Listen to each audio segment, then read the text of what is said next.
Welcome to Cashflow Diary, a podcast where we discuss business, money, real estate, and the sharing economy. As a full-time real estate investor, entrepreneur, and all-around problem solver, I have had the privilege of developing individuals into powerful business owners. And today, the focus turns towards you. Our mission is to help you build your real estate empire by leveraging strategies to grow yourself, your mind, and your wallet. Let's get started.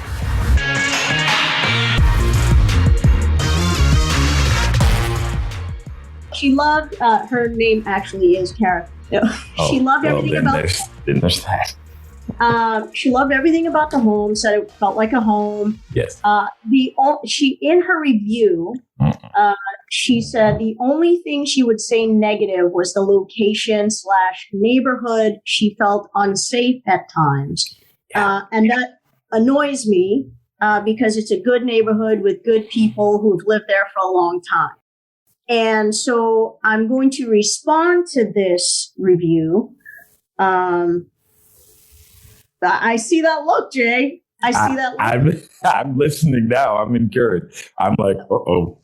You know, I just want to say simply, we're surprised to hear that you felt this way because we never received any concerns from you. Our team never received any concerns or issues from you during our stay.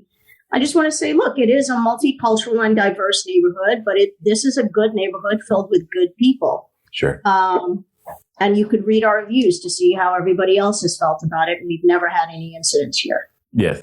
Okay. So is Christine there? No, Christine is actually out right now. I'm in New York, actually. Christine is out in California. Got it. Is there a reason she can't respond to this? Is there a reason Christine can't respond? Only because she's out for the day because we're setting up the new units. That's totally fine. It doesn't have to be responded to today. Okay. So, but we should respond, right? Yes. And here's part of what I'm saying. Part of what I'm saying is for myself, and it sounds like you're very similar. I've had to give myself time to emotionally separate so that I don't respond with the way that I want to jab at people, because that's what happens. That's me. I can be very petty, to say the least. Therefore, I will, at first, what I would do is I always started with the following phrase. Thank you for taking the time to send us your input, because that always helped me calm down. That just always did. Thank you for taking the time to ask your question. That was, now when I need more time than that, when that's not enough, then I will set a reminder to come back to it. 24 hours. If 24 hours wasn't enough, it'll be the 2 weeks or whatever that time frame is in order to still make sure I respond, because I was too emotionally connected to the situation and was just irritated. Because ultimately, what I want to get to is a point where I can just state what happened and not editorialize about what happened. Words like surprised and shocked and you know what I'm saying? Those are the words that can sometimes add a color and a flavor that the other person who's reading it can assign a meaning to that I may or may not want. Because I may mean, always remember this, the same 7 words, and understand, depending on how you feel that day, this is how you hear them or read them. I didn't say you were pretty. I didn't say you were pretty. I didn't say you were pretty. Do you hear how each time I did that, and I can do that a lot of times, but do you hear how each time I did that, I am saying something else? Yeah. There's more than just those 7 words. That's what you want to avoid. Okay. Because what we can't control is how the person behind, because it's the person that's going to come back and see that. We don't know how they're going to read it because they weren't there. They have no emotional connection to the guest or to us, but they can see how we respond. And that is what they're judging us on. Not just do we respond, but what is that response like, right? Mm-hmm. So if you want to get to the point where you can just state what happened, right? I guess I'm unsure of how to do in responding to her public review. Yeah, right? Totally understood. So what you're saying is that she has an issue about location. Yes. How long did they stay? Her stay was a week. Got it. Not a week. No problem.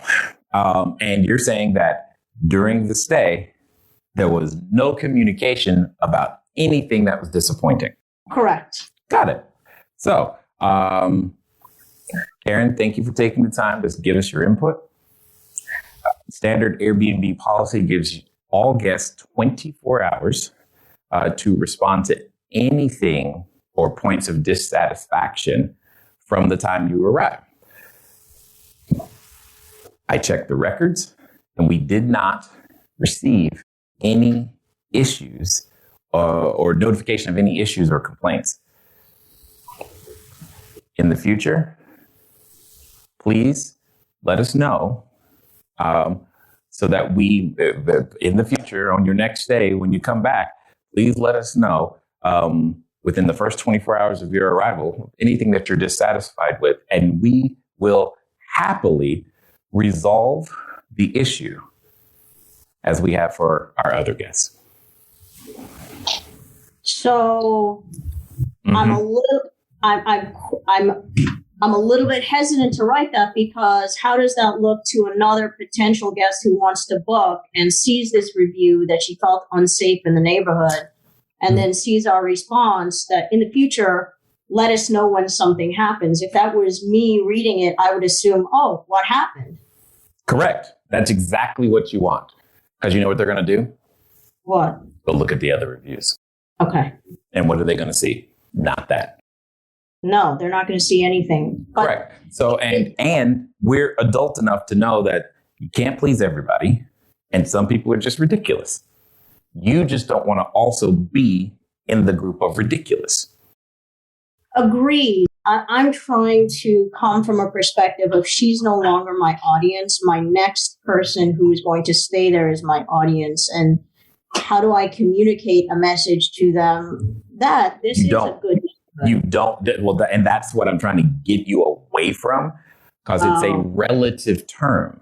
What good is in the eye of the beholder. Pretty is in the eye of the beholder. Safe is in the eye of the beholder. And it's all relative. There are neighborhoods that you feel safe in that I do not, and vice versa. So that's what I'm trying. I try to stay away from those types of words in our messaging, in our listings, in our communications back and forth, because safe is open to interpretation. What's safe, right? And that's what I don't want you to do. I don't want you to get on the bandwagon of trying to defend good neighborhood, because it's too easy to poke holes at good, because what's good to you is not good to the next person, is not good to the next person. And I know that, websites like City Data, Crime Stats, all this other stuff can make almost any zip code look like a war zone when you don't know what you're comparing it to. So I just want you to not even make that a bigger issue. I just want, what I want you to do is to make sure that you're talking, you're addressing, you're not ignoring, but you're then saying it in such a way that other people can read it and go, well, let me see what else other people said. Not, oh my God, they responded horribly to her. I never want to stay here because you know what I'm saying? You don't want that. You don't want to sound defensive ever. That's not going to go well. Does it also sound offensive to say? No, defensive, not offensive. Defensive. Okay. Does it also sound defensive to say this is a multicultural and diverse neighborhood? Yes. It does. Okay. 100%. It's almost, I can almost hear your finger snapping and your neck doing this number. I can almost hear it when you say it. And that's what you don't want. Fair enough. That's what you want to stay away from. You really want to stay away. I know how you feel. I am with you. I'm with you. And the last time I was responding to these was when we got a 4-star review for not having a recycle bin. I decided I was done. I can't do it. I'm just, y'all here, team, y'all have to respond to these because no recycle bin. Okay, bro. Okay. Well, all right. That's why I said 24 hours. Now you see why I said 24 hours. And if 24 hours is enough, I need more time. Christine's response was worse, by the way. I know you want Christine to respond, but her response was worse. Oh, really? Wow. Okay. Then, well, yes. She texted me what her response would be. Then you understand. That's why I said, you got to give yourself that break. Then give yourself, if that break's not enough, because you got to get to the point where the emotion can go away. You're not trying to prove a point, not trying to point out you're wrong. You should have said something. Why don't you communicate better? That's probably why you're because you're about 5 seconds away from just crossing all the lines. Okay. Fair enough. Thank you. I appreciate the exercise. Yeah, no problem. No problem. I've just been there. I've just been there. Anybody else right now?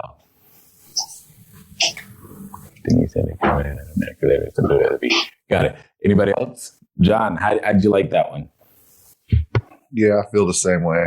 I want to type stuff all the time. I had this lady, I just want a bug landed on her head, and she called us to let us know that, it was her tone, actually. A bug landed. Hold on. You said a bug landed on her head. A bug landed on her head. Was she outside?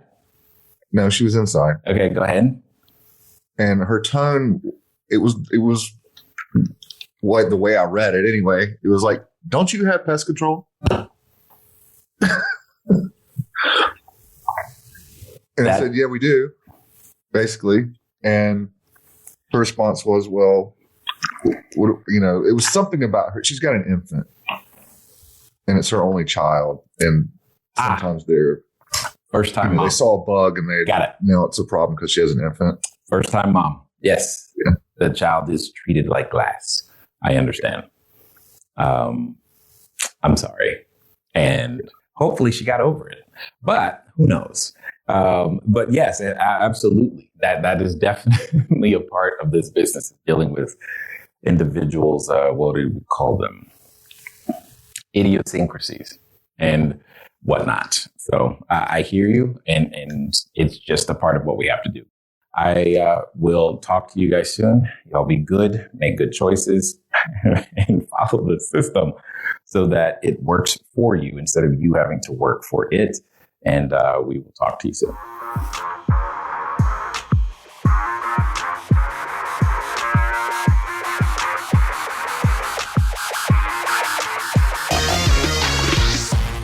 Thank you for tuning in to the Cashflow Diary podcast. If you enjoyed this episode and you'd like to help support the podcast, please subscribe, share with a friend, and leave a rating and a review. If you'd like to keep the conversation going, head over to CashFlowDiary.com to sign up for our email list, as well as check out all the links and resources in the show notes. Thank you again. Until next time.